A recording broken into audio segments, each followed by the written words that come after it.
In the heart of a peaceful village, where the air was scented and the earth was cool, children gathered beneath the vast, gnarled branches of the old tree.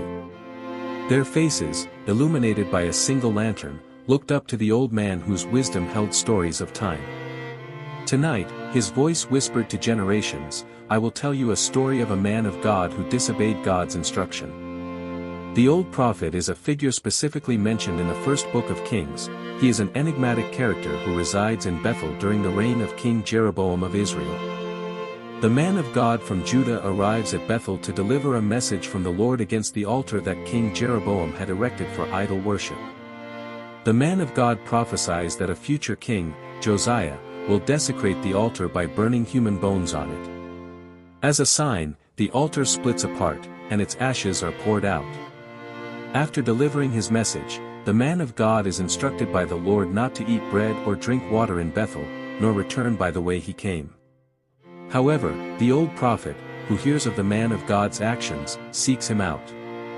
The old prophet invites the man of God to his home, claiming that an angel instructed him to bring the man of God back to eat and drink.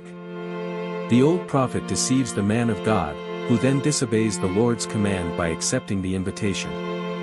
While they are eating, the word of the Lord comes to the old prophet, declaring that the man of God will not be buried in the tomb of his fathers because he disobeyed the Lord's command. After leaving Bethel, the man of God was killed by a lion, and his body is left on the road. Have you ever felt certain about a decision, only to second-guess it when someone more experienced gave you advice? That's the heart of the story of the old prophet and the man of God from 1 Kings chapter 13, a haunting and overlooked passage with life-shaping wisdom. Let me take you there. A young prophet, full of conviction and divine instruction, is sent by God to deliver a stern message to King Jeroboam. He does what he's told. He delivers the word, refuses food, and begins his journey home, obedient and unwavering. But then comes the twist. An old prophet, living in the same land, hears about the young man's mission. And here's where things get strange: the old prophet lies. He claims an angel spoke to him, telling him to bring the young prophet back to eat and rest. The young prophet listens, and tragically, disobeys God's direct command. Shortly after, he dies on the road. A lion kills him, not as punishment, but as a message. His body is untouched, his donkey unbothered. A sign of divine judgment and sorrow.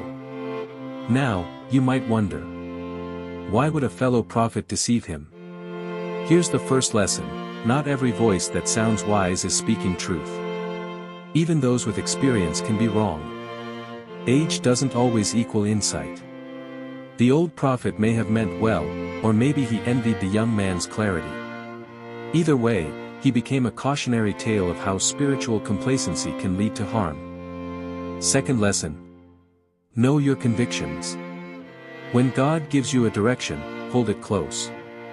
The young prophet had clarity, until someone else's revelation clouded it. How often do we trade our purpose for comfort, approval, or a seemingly easier way? Sometimes, the test isn't just obedience, it's consistency in obedience even when it's inconvenient. Third lesson: time doesn't guarantee alignment. The old prophet had once been a voice of God, but he stopped listening, stopped growing, stopped speaking. He had faded into the background, and that stagnation allowed deception to creep in. It's a warning for all of us: never stop nurturing your connection with truth. So what do we take from this?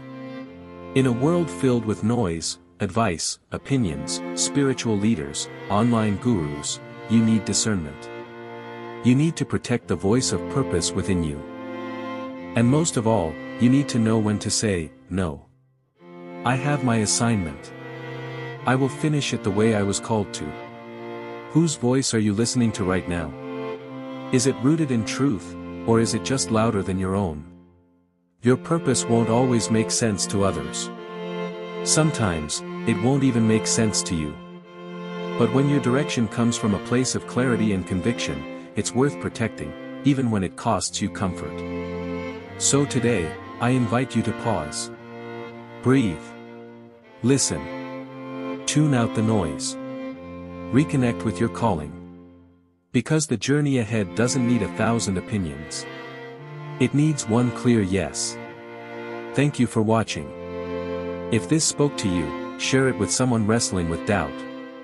And if you're ready to walk your path with clarity, subscribe and join us on this journey of truth, growth, and purpose. See you in the next one.